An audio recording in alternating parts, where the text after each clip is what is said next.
ஏகனாபுரம் பகுதியில் நில எடுப்பு அறிவிப்பு வெளிவந்ததை அடுத்து போராட்டத்தில் இறங்கிய கிராம மக்கள் தங்களை தற்கொலைக்கு தூண்ட வேண்டாம் என அரசுக்கு எச்சரிக்கை விடுத்துள்ளனர்.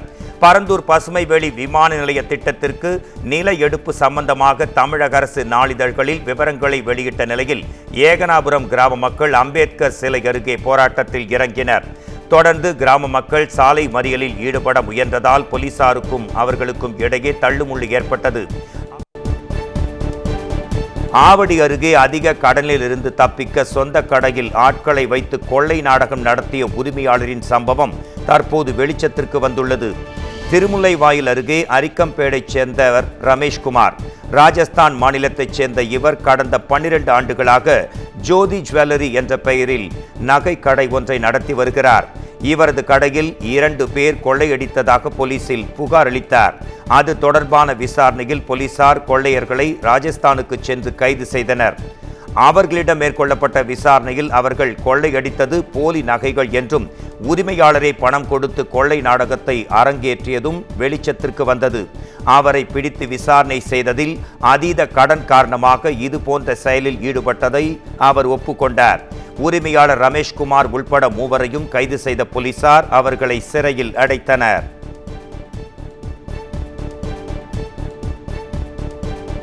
கோவையில் தடுப்பூசி செலுத்த பச்சிளங்குழந்தைகளை தூக்கி வரும் பெற்றோரை செவிலியர்கள் அலைக்கழிக்கும் வீடியோ காட்சிகள் வெளியாகி பெரும் பரபரப்பை உண்டாக்கியுள்ளன. செல்வபுரம் பத்ரகாளியம்மன் கோயில் அருகே அரசு ஆரம்ப சுகாதார நிலையம் ஒன்று செயல்பட்டு வருகிறது. இந்த மையத்திற்கு பச்சிளங்குழந்தைகளுக்கு தடுப்பூசி செலுத்த வரும் பெற்றோர்களை செவிலியர்கள் தாங்கள் இருக்கும் இடத்திற்கு வரச் சொல்லி ஊசி செலுத்துவதாக குற்றச்சாட்டுகள் எழுந்தன. இது தொடர்பாக பெற்றோர் பதிவு செய்த காட்சிகள் வெளியாகி தற்போது பரபரப்பை உருவாக்கியுள்ளன.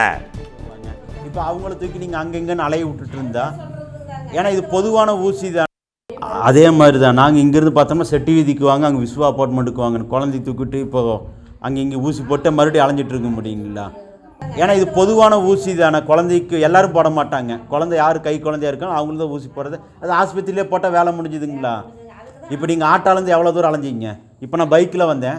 சில பேர் வீட்டுக்காரவங்க வேலைக்கு போயிருப்பாங்க, அந்த அம்மா என்ன பண்ணியிருப்பாங்க, குழந்தைய தூக்கிட்டு நடந்து வருவாங்க. அலைச்சல் ஜாஸ்தி தானுங்க. 10 ஆண்டுகளுக்கு முன்பே வாழை திரைப்படத்தில் வரும் பிரச்சனைகளை கதையாக எழுதிவிட்டதாக எழுத்தாளர் சோ தர்மன் கூறியுள்ளது பரபரப்பை ஏற்படுத்தியுள்ளது. இயக்குனர் மாரி செல்வராஜ் இயக்கி கடந்த 23ஆம் தேதி வெளியான வாழை திரைப்படம் ரசிகர்கள் மத்தியில் பெரும் வரவேற்பை பெற்று வருகிறது. இதனிடையே வாழையடி நாவல் மூலம்தான் வாழையடி வாழையாக சிறுவர்கள் கஷ்டப்படுவதை 10 ஆண்டுகளுக்கு முன்பே எழுதியிருக்கிறேன் என கோவில்பட்டியில் செய்தியாளர்களை சந்தித்த எழுத்தாளர் சோ தர்மன் கூறியிருக்கிறார். அத்துடன் என் கதை வாழை திரைப்படமாக வந்தது மகிழ்ச்சிதான் என்றும், கதைக்காக மாரி செல்வராஜ் தன்னிடம் உரிமை கோரவும் இல்லை, அதனால் அதை பெரிதாக்கவும் இல்லை என்றும் கூறியுள்ளார். 3 வகையான ஊடகங்கள்: அச்சு ஊடகம், ஒளி ஊடகம், காட்சி ஊடகம். நான் அச்சு ஊடகத்தில் ஒரு கதையாக எழுதின அதே விஷயத்தை தான் இப்போ வாழைங்கிற படமாக காட்சி ஊடகமாக மாற்றி எடுத்துருக்குறாங்க.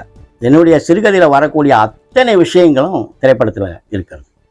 அந்த குழந்தைகள் வாழைத்தார் சுமப்பது, அவர்களுக்கு படுகின்ற கஷ்டம், இடைத்தரகர்கள், தரகனாறு, முதலாளி, லாரி டிரைவர், கிளீனர்கள், வரப்பில் அவங்க சுமந்து வரக்கூடிய கஷ்டம், தவறி தண்ணிக்குள்ளே விழுகிறது, அந்த தண்ணியிலேயே சுமந்து காலில் என்னுடைய கதையில் அந்த பிள்ளைகளுக்கு சேத்து புண்ணு வந்திருக்கும். அந்த சேத்து புண்ணில் அந்த நீர்க்குறைஞ்சி முள் குத்தி அதனால் அழுகிறது, வில்லையை தொலைக்கிறது, வில்லை இதெல்லாம் கொடுப்பாங்க. இந்த மாதிரியான சம்பவங்கள் எல்லாத்தையுமே நான் அதில் பதிவு பண்ணியிருப்பேன். அது எல்லாமே இந்த திரைக்கதையில் பதிவாயிருக்குது. இல்லை, என்கிட்ட எந்த அனுமதியும் வாங்கலை, என்கிட்ட இதுவரைக்கும் யாரும் எதுவும் கான்டாக்ட் பண்ண முடியல. அதே வேளையில் சோ தர்மனின் புத்தகத்தை படித்ததாகவும் நன்றாக இருக்கிறது, அதனை அனைவரும் படிக்க வேண்டும் என்றும் இயக்குனர் மாரி செல்வராஜ் ட்வீட் செய்திருக்கிறார்.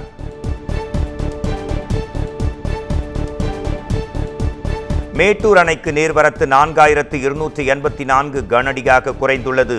கேரளா மற்றும் கர்நாடக மாநிலங்களில் பருவமழை தொடங்கியுள்ளது. இதன் காரணமாக அங்குள்ள அணைகள் அனைத்தும் நிரம்பி காவிரி ஆற்றில் உபரி நீர் திறக்கப்பட்டு வருகிறது. குறிப்பாக கர்நாடக மாநிலம் காவிரி நீர்பிடிப்பு பகுதிகளில் உள்ள கிருஷ்ணராஜசாகர் அணை மற்றும் கபினி அணையிலிருந்து தமிழகத்திற்கு உபரி நீர் அதிக அளவு திறக்கப்பட்டது. இந்நிலையில் மழை குறைந்ததால் கர்நாடக அணைகளில் இருந்து திறக்கப்படும் நீரின் அளவு குறைக்கப்பட்டுள்ளது. இதனால் மேட்டூர் அணைக்கு நீர்வரத்து 4284 கனஅடியாக சரிந்துள்ளது. அணையின் நீர்மட்டம் 116 அடியாக குறைந்துள்ளது. இதற்கிடையே அணையிலிருந்து 12,700 கன அடி நீர் வெளியேற்றப்படுகிறது.